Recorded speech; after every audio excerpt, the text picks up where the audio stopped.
Selamat pagi Pak Danan. Selamat pagi, Bu Lesti. Bagaimana Pak kabar hari ini Pak?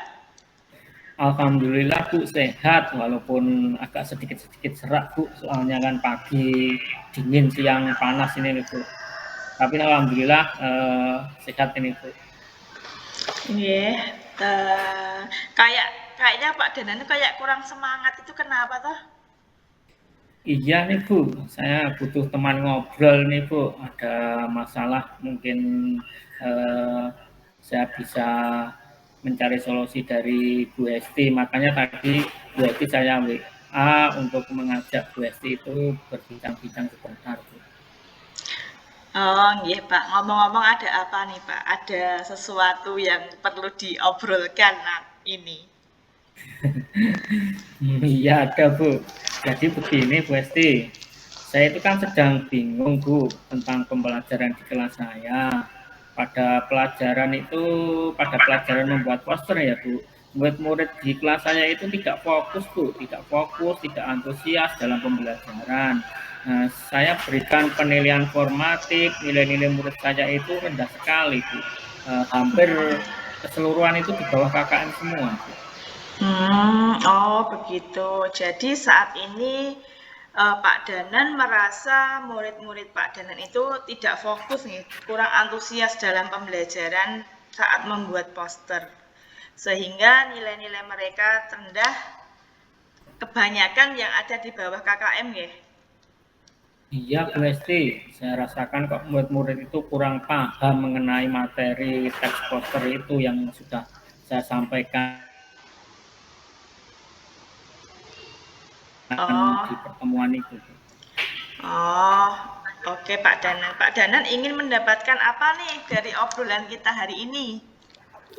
Iya, Bu. Saya sangat berharap sekali, Bu, mendapatkan solusi dari perbincangan kita pagi ini, Bu, supaya murid di kelas saya itu menjadi fokus dan antusias dalam pelajaran membuat poster, sehingga nilai mereka bisa menjadi lebih baik lagi, Bu.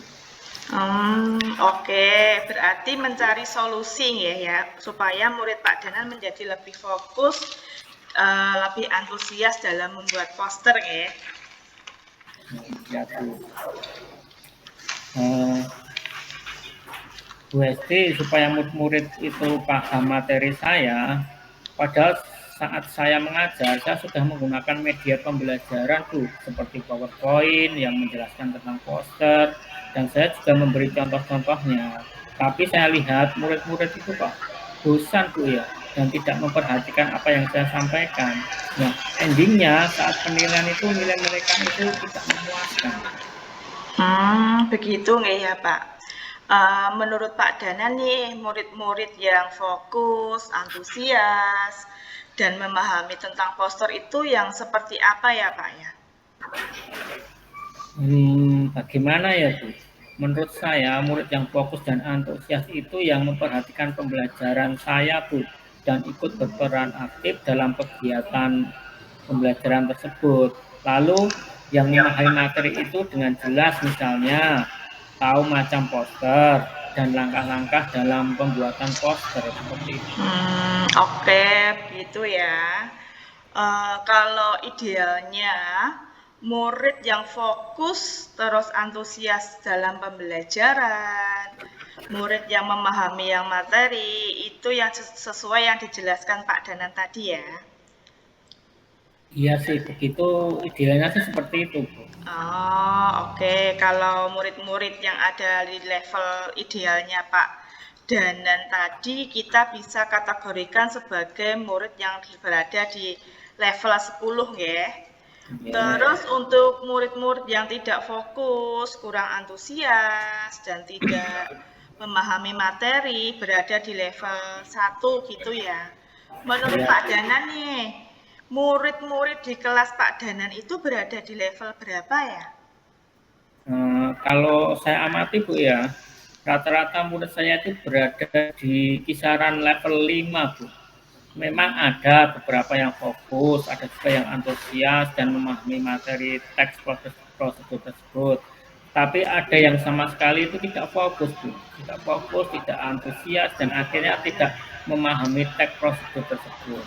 Nah, kira-kira murid saya itu berada di level 4 sampai 5. Oke, menurut Pak Danan tadi kan murid-muridnya berada di level 5 ya, tentang fokus antusias materi. Terus apakah ada kemungkinan murid-muridnya itu berada di level 10, Pak? Mungkin bisa, Bu, untuk memahami materi poster berada di level 10. Tetapi untuk fokus dan antusiasnya mungkin bisa dinaikkan ke angka 8 dulu, Bu. Karena itu kan juga butuh proses, Bu. Yeah. Baik, Pak. Baik level 10 untuk pemahaman materi, level 8 untuk fokus dan antusias ya. Menurut Pak Danan nih, apa yang bisa Pak Danan lakukan untuk membantu murid-murid Pak Danan ini berada di level, ada yang di level 8, terus ada yang di level 10 tadi, Pak?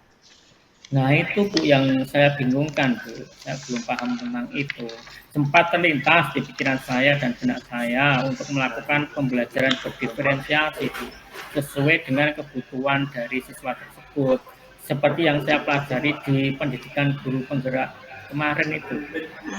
Bagus nggih Pak nggih. Berarti kan kita nanti menerapkan pembelajaran diferensiasi serta menerapkan kurikulum merdeka ya Pak. Coba Pak, saya ceritakan Pak rencana aksinya pada materi yang ini apa Pak? Iya Bu, gini Bu, mungkin di awal semester kemarin saya kan sudah melakukan asesmen diagnostik non-kognitif, yaitu gaya belajar ya Bu ya. Saya sudah menganalisis, ternyata murid-murid saya di kelas itu memiliki gaya belajar yang berbeda-beda Bu. Murid dengan gaya belajar visual, audio, dan kinestetik. Mungkin saya bisa melakukan pembelajaran tentang teks prosedur ini menggunakan pembelajaran berdiferensi konten, proses, dan produk. Ya. Keren sekali ya Pak rencananya ya. Lalu bagaimana penerapan pembelajaran diferensiasi konten, proses, produk dalam materi poster ini Pak? Mungkin seperti ini Bu, rencana aksi saya. Untuk diferensiasi konten dan proses, saya itu menyiapkan bahan ajar dan aktivitas yang berbeda-beda tentang teks prosedur tadi sesuai gaya belajar murid Bu. Misalnya, yang kinestetik saya siapkan beberapa kegiatan untuk membuat poster dengan Canva. Beserta ada juga template-nya. Lalu untuk yang gaya belajar auditory, bisa saya siapkan lembar bacaan, contoh, poster, dan wawancara mengenai poster. Sedangkan yang gaya belajarnya visual, saya siapkan video-video, cara membuat poster, dan jenis-jenis poster begitu. Menarik sekali nih Pak Nggih dari kegiatan rencana yang Anda rencanakan itu. Menurut Pak Danan, apa ukuran keberhasilan dari rencana aksi itu Pak? Nah, untuk ukuran keberhasilannya Bu ya, murid-murid itu jadi fokus Bu harusnya, dan lebih antusias dan lebih memahami poster dengan baik Bu. Untuk penilaiannya juga tidak monoton dengan mengerjakan soal-soal saja, tetapi membuat sesuatu yang membuat murid itu menjadi lebih kreatif dan inovatif. Rencananya sudah bagus ya Pak dan menarik ya. Apakah menurut Pak Danan dalam menjalankan aksi itu ada kendalanya Pak? Kalau kendala mungkin ada Bu ya. Saya perlu waktu Bu, saya perlu waktu untuk menyiapkan media-media yang sesuai dengan gaya belajar siswa tersebut Bu. Dan saya juga butuh teman guru untuk membantu saya dalam menyiapkan berbagai macam media pembelajarannya. Oke Pak. Kira-kira berapa lama Pak jenengan untuk mempersiapkan media LKPD itu kira-kira berapa lama? Mungkin ya sekitar butuh 4 sampai 5 hari Bu, atau mungkin 1 minggu ya. Dari mempersiapkan modul ajar, media ajar, bahan ajar, sampai di LKPD-nya Bu. dari dalam membuat bahan ajar terus merencanakan pembelajaran itu, mungkinkah ada seseorang yang bisa membantu Pak Danan dalam melaksanakan kegiatan itu, Pak? Iya Bu, mungkin saya akan lebih ini Bu, berkolaborasi Bu dengan teman sejawat Bu. Jadi kami bisa berdiskusi, menyiapkannya dan menjadi narasumber untuk wawancara murid yang gaya belajarnya yang berbeda-beda tadi. Baik Pak Danan. Kira-kira kapan nih melaksanakan rencana aksinya ini? Kalau saya lihat dari jadwal pelajaran Bu ya, saya kan ngampu hari Kamis ini Bu. Hari ini hari Senin, maka Kamis minggu ini mungkin saya bisa menerapkannya. Baiklah Pak Danan. Dari kita obrolan sharing-sharing pada pagi hari ini, apa yang Pak Danan dapatkan dari sesi ini Pak, dari kegiatan kita hari ini? Wah, banyak sekali Bu ilmu yang saya dapatkan ya Bu.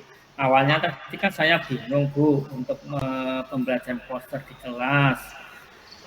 Muridnya itu kan tidak fokus dan kurang antusias dan mengakibatkan nilai mereka itu kan rendah di bawah KKM. Tetapi di akhir bulan kita ini Bu ya, saya mendapatkan solusi untuk menerapkan pembelajaran berdiferensiasi sesuai gaya belajar siswa dan saya akan berkolaborasi dengan rekan sejawat sesuai dengan tujuan pertama kita ngobrol tadi.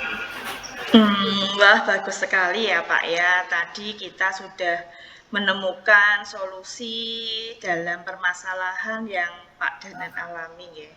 Tetap semangat ya Pak Danan ya.